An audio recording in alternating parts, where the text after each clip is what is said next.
लगातार हो रही भारी बारिश से जनजीवन पर विपरीत असर पड़ रहा है।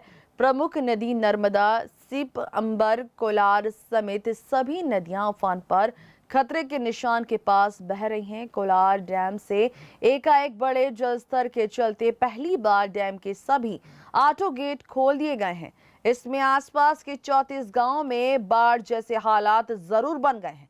इन हालातों को देखते हुए सीहोर कलेक्टर अजय गुप्ता और एसपी शिशेंद्र चौहान ने नर्मदा के तराई वाले क्षेत्रों का दौरा कर राहत और बचाव के निर्देश दिए हैं।